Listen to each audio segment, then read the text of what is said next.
You know what song this is, Brian? I sure do. That sounds like Here Comes the Sun. Well, here we are. We're about to start our very first podcast in this series of Brighter Days Through Better Movement. We're going to give everyone a few minutes to sign in and start listening before we officially get started, and take a moment to listen to some music that should hopefully put us all in a good mood.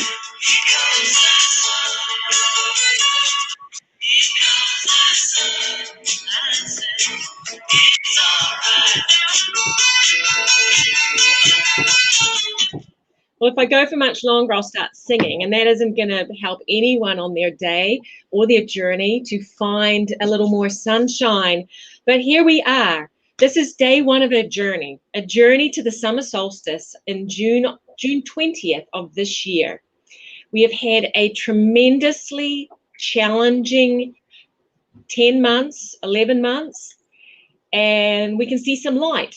And that light is coming, not just because our days are getting 2 minutes longer every day, but because the rates of COVID are going down, because we have the vaccine. There's a lot of things that we can be grateful for. And today we start this series and start this journey to helping our community being the best they can themselves by the summer solstice. Today I am joined by my guest, Brian Hay. Brian Hay is a doctor of physical therapy. He's not just a colleague of mine here at Performance Physical Therapy, overseeing all of our athletic training, our community-based programs, as regional director as well. He's also a friend of mine. I have spent nights with Brian running ultra marathons, camping out, doing things like that. I've woken Brian up at lunchtime, and back before he was even a physical therapist, and he would stay up too late at night and come to the clinic to work as an exercise specialist, but need a little sleep during the day. If I ever wake him up now, it's only because he's tired, because he's now got 2 little boys that he takes care of with his dear wife, Jessica.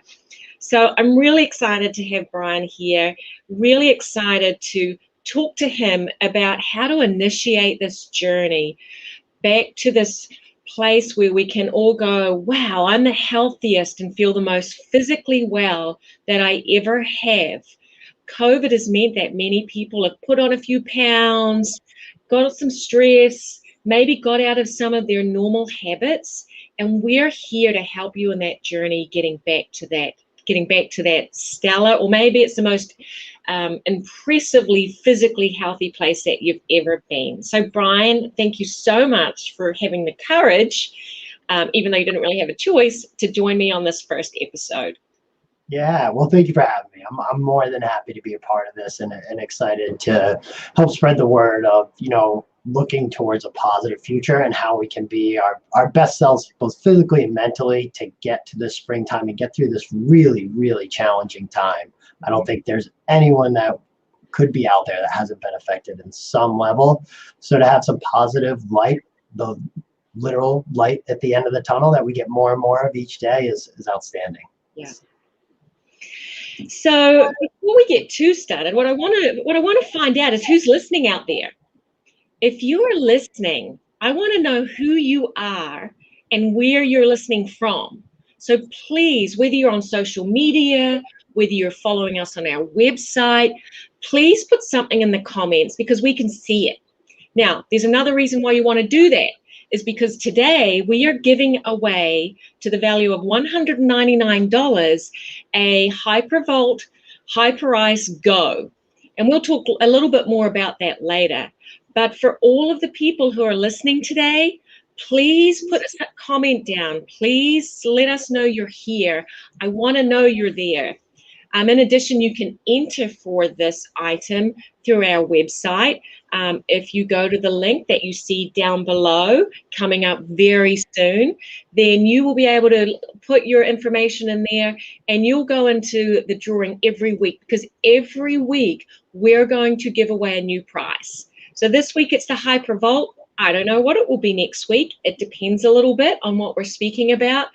But if you put your information in there, you'll be in the drawing for every week. Here's how this all works. every Thursday at 1 o'clock, right through to the summer solstice, I'm going to be joined by a different guest. Today, I'm lucky that it's Brian Hay, but every week is going to be different. So join me every week on Thursday.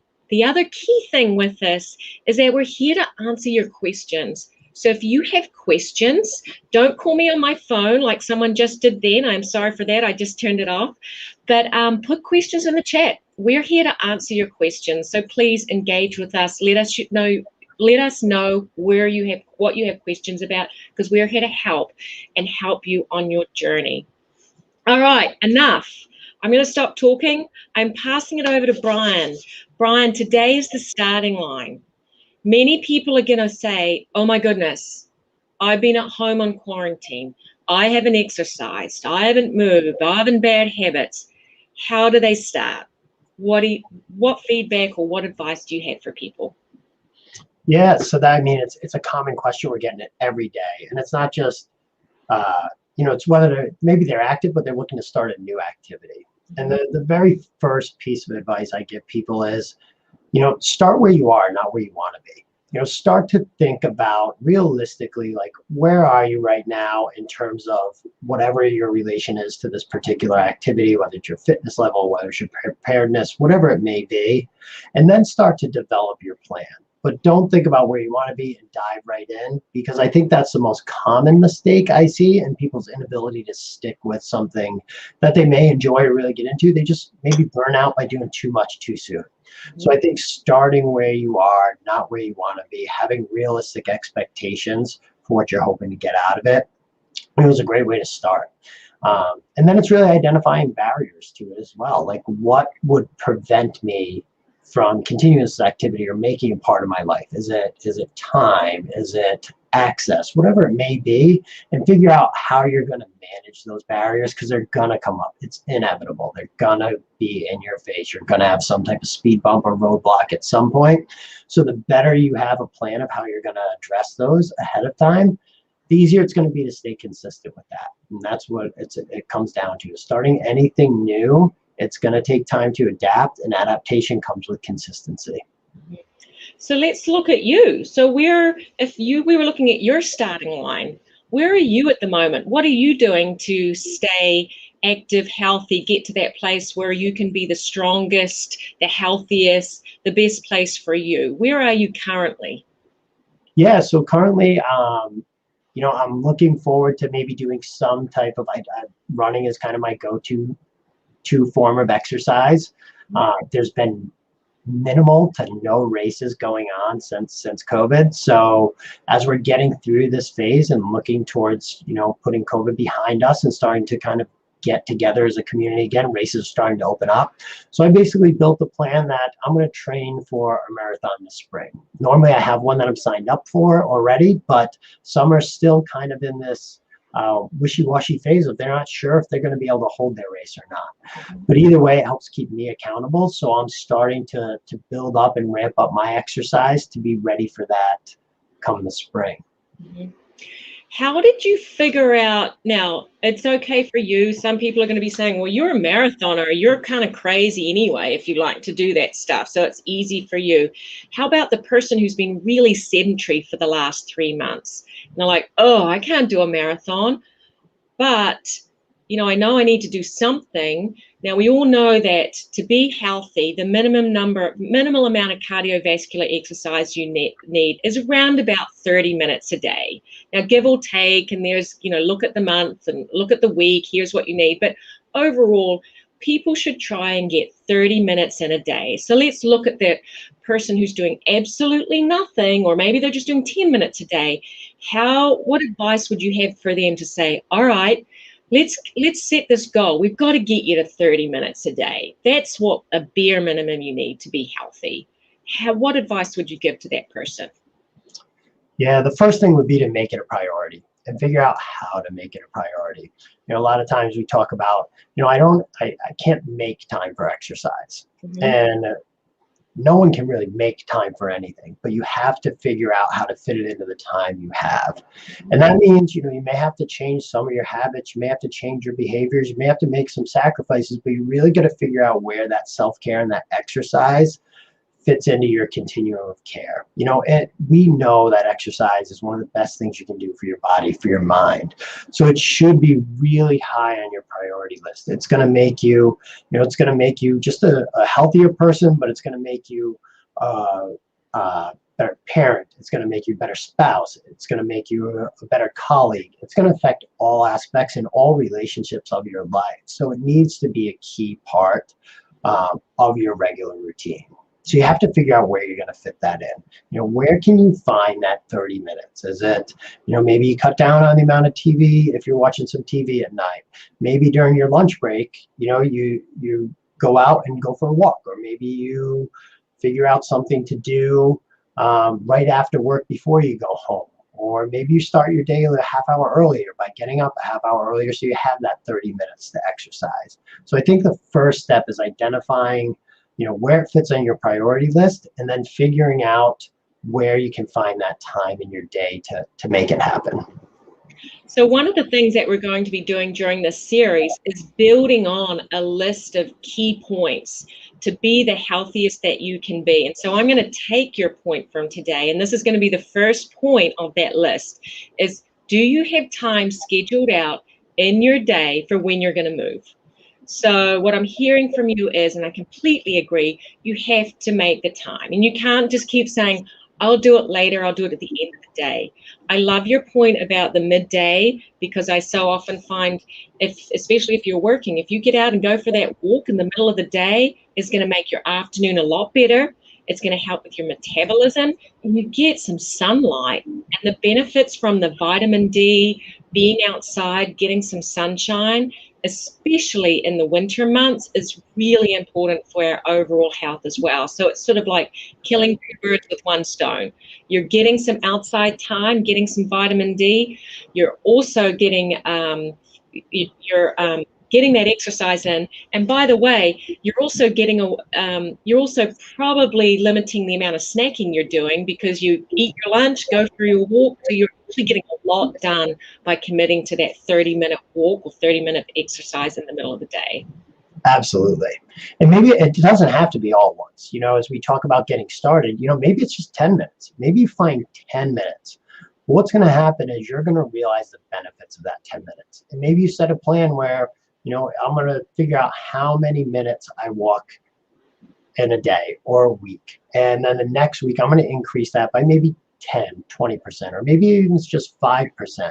But as you start to build that 5 or 10% or 20% week over week, you're going to have this aggregation of like these small gains. And all of a sudden, this snowball effect of you finding time to exercise and then seeing the benefits of what this time exercising is achieving for your overall wellness, it's going to be easy to make it a priority, because you don't want to recall what it was like not to have that exercise. You'll notice a difference physically and mentally. So I know that lots of us use apps where we wear it on our watch, or we have it downloaded on our phone. Do you want to speak a little bit about what you use to keep motivated and keep track of things, and how it keeps you staying on schedule and keep maintaining these habits? Because it's hard to create a new habit, and it's very hard. It does not happen overnight. And I think people think, oh, if I do it for a week, then I'm going to be, then it's part of my lifestyle. But unfortunately, it takes a lot more discipline, and we have to use things like our smartphones or a diary, writing things down to keep us motivated. So let's hear some of the things that you use, Brian, and also some of the ththings that you recommend other people use. Yeah, so I track things daily. It's so easy. Like, I use a Garmin watch here that I like because it's running, but it tracks a lot of daily things as well. So every day I see how many steps I took. So I know if I had a busy day, maybe in the office, if I wasn't with patients and I spent a lot of time sitting, and if I'm walking out of the office and I look and maybe I only had 2,000 steps that day, it's a great cue to be like, hey, I got to get moving. Like, I just haven't been active enough today. So I use my watch to get information on the amount of steps I've had. It'll also tell me my heart rate, which I put a little bit of stock into, but only watch if there's big trends. And then in terms of my exercise, it logs in and it syncs with an application on my phone so I can see the exercise. but I'm a little old school, so I definitely have to have like a place where I can write it down and check it off. So each day when I do go on a run, I log it on a Google document where I write down, you know, how the pace I went, the distance I went, and then it accumulates at the end of the week so I can identify like, oh, did I have a good week? Did I make time to exercise? Or did I have a slow week and I got to make sure that I'm more prepared next week to make sure I get that activity in. So I use definitely some apps on the smartphone, make it really easy. Like I said, I use Garmin, but there's a bunch out there that do something similar. Strava, I think even the Apple phones all have Apple Health, which will give you some good information. And then I just do my own log of what I think is important to make sure that I'm logging the right amount of exercise that I want to get to. And then there's, for me too, there's that endorphin release or that sense of accomplishment when you get to hit check after you write that in to show that you completed it as well.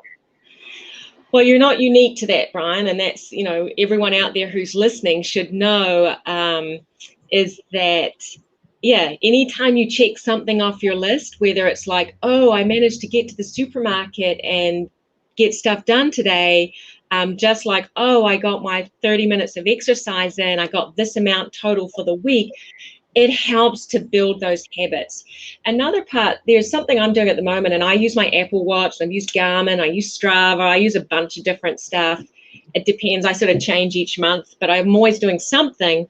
I'm actually at this month, Roadrunner, which is a local running store, has a Winter Warrior competition, and of course I'm turning it into a competition, maybe it's more of a challenge, but each day you log your miles that you run or walk outside, and that's been really motivational to me. But the other part I like about it is that in the comments of it, it asks for how did you feel?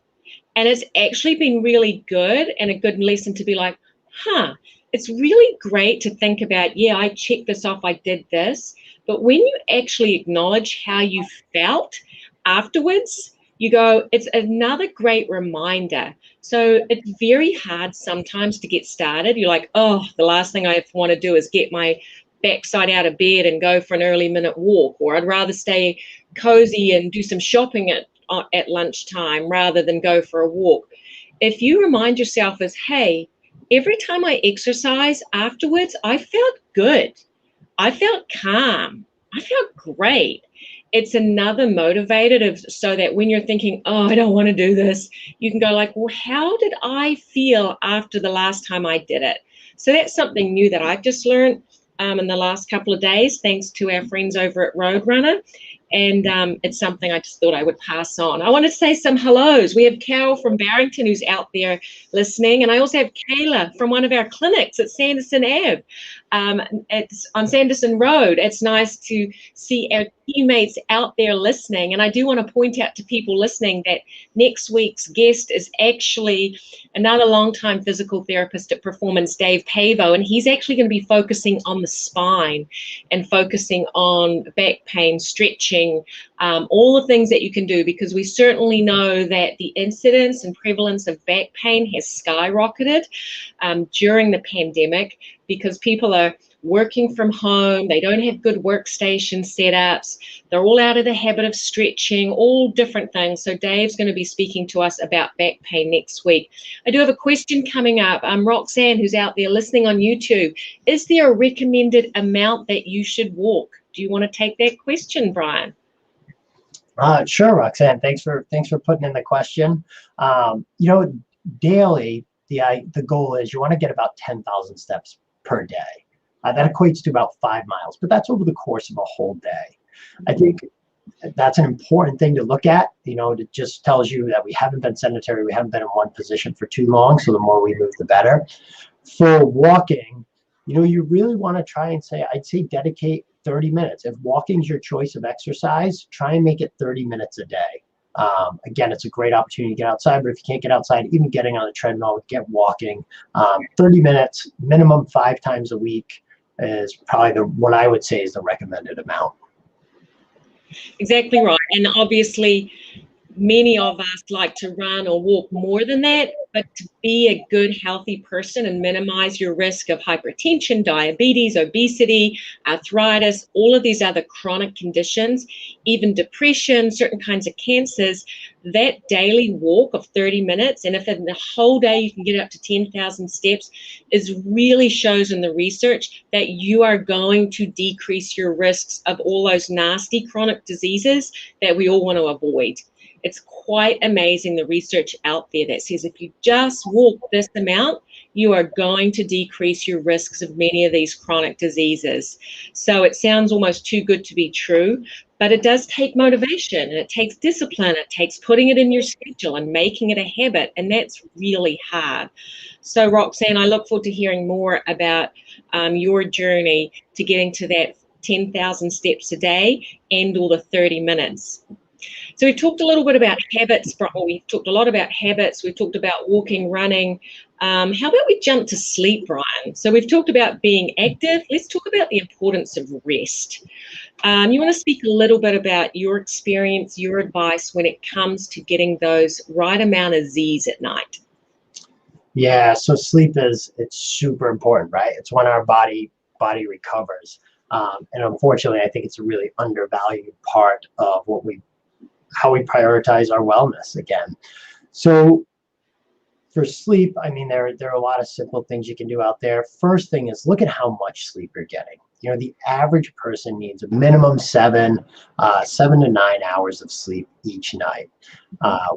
Which for some people are on the higher end, some people are on the lower end. Your body's going to respond different, but you want to make sure you're getting 7 hours of good quality sleep. So what does quality sleep mean? You know, that you're minimizing distractions when you're sleeping. So minimizing, you know, the cell phone alerts that could wake you up in the middle of the night. Finding opportunities to make sure, you know, you can drown out any outside noise, so noise machines, things like that, make a little bit of difference. Thinking about the temperature in your room, you know, how can you get your room to a good temperature that's comfortable for you sleeping? So setting yourself up into a position where, yes, not only am I going to get that 7 to 9 hours of sleep, but I'm trying to make it high quality sleep, and being aware of it, but also thinking about, you know, how you kind of make sure you get that 7 to 9 hours sleep. And this was something from a personal standpoint, you know, during COVID, I found myself, you know, actually sleeping less because at night, you know, you're mentally exhausted from the day. We were absorbing change at like an unbelievable pace, all of us, right, for what was changing our environment. So I think for me, I was mentally exhausted by 7 o'clock. By the time we were getting the kids into bed, by the time we were settling down for the night, I was ready to go to bed. But I'd find myself just kind of getting in front of the TV and watching the news or binging something on Netflix. And then before you know it, the time's got away for you and you got to get back into it the next morning. So I really had to look at like, okay, like, do I really need that extra episode of The Office or that extra episode of 30 Rock and sacrifice 30 minutes of sleep to get that? And for me, I had to take a step back after a couple months and realize I'm a little more tired now than I used to be because I think mentally we're getting exhausted. So I need more sleep and I have to give up something to get that sleep because I know it'll be better on the back end. So I think thinking about, you know, sleep is really what's going to put you in a position to be healthy and well, but also really have a good day the next day. You know, if you don't get enough sleep, you're not going to feel like exercise. You're not going to feel like working. You're not going to feel like playing with your kids. So having sleep, having rest where your body recovers and rebuilds is going to put you in a position where that stuff just becomes more enjoyable. Mm. It's a great point, because when you are sleep deprived, and again, sleep deprivation certainly actually contributes to many of those long-term chronic illnesses and diseases as well. But when you do get enough sleep, it's much easier to motivate and to move and to eat well and exercise and do all of those things. Well, let's segue a little bit, Brian. It sounds like you've watched a little bit of TV over COVID and maybe some movies. Do you have any recommendations for us? So definitely, if you haven't seen The Office, I'm a big fan of The Office. I found my wife and I, we were trying to find things just like lighthearted because there was just so much bad news constantly circulating, not just COVID, but just, you know, in our world as a whole. So we did The Office. 30 Rock we did a little bit of, so going back to some older sitcoms. We enjoyed those. We also brought back a lot of old comedy movies. So a lot of Steve Martin movies like Dirty Rotten Scoundrels, Planes, Trains, Automobiles, just things that didn't require like a lot of thought or stress when you're watching. So those would be my recommendations. Find something fun. Find something that, you know, you don't have to take too seriously, so you can just kind of kick back and enjoy it. Great points. And how about books or podcasts? Any top books or podcasts that you'd recommend to our listeners? Books, there's I did one called North, which was about this gentleman, Scott Jerk. He was a runner, but he was trying to set the fastest time on the Appalachian Trail. So he was starting in Georgia and basically running to Maine. And I forget the exact amount of days he was trying to do it in, but it's kind of, it's a little bit about running, but also a lot about self-discovery and relationships that he did during that. So I definitely recommend that. He's also a physical therapist, so maybe I was a little biased to his writing as well. But a good one, if you like the outdoors, there's plenty to like in that book. Podcasts, there's a few I listen to. I like American Scandal. It's done by this gentleman, Lindsey Graham, but they talk about some of the, you know, the major news headlines that have happened in the past, like the Exxon oil spill, and it kind of gets into some of those details of it that weren't so obvious in the media, and I find it pretty entertaining and pretty easy to binge as well. Awesome. What about you? What about you for books or podcasts? Oh, I knew you were going to ask me that, which is the worst thing to. I actually just started listening to Obama's book, and he actually reads it. So I'm really interested to hear his story and learn a little bit more about the political journey, not to get into politics here. But so I did just start that, and he does read it. So it's actually nice to hear him. And otherwise, I'm always a great fan of different podcasts out there. And I certainly, that's something that I enjoy doing when I'm running or walking, is I always like that's when I listen to books. And I know for many people, that's a chance for them to listen to music or different things. But I find that a way to actually motivate me. I want to hear what's happening next in this book. I want to listen to this podcast. So I only do it while I'm running or walking. So it's my way to keep me motivated. One of my ways to get me outside or on a treadmill or whatever it is to keep on moving.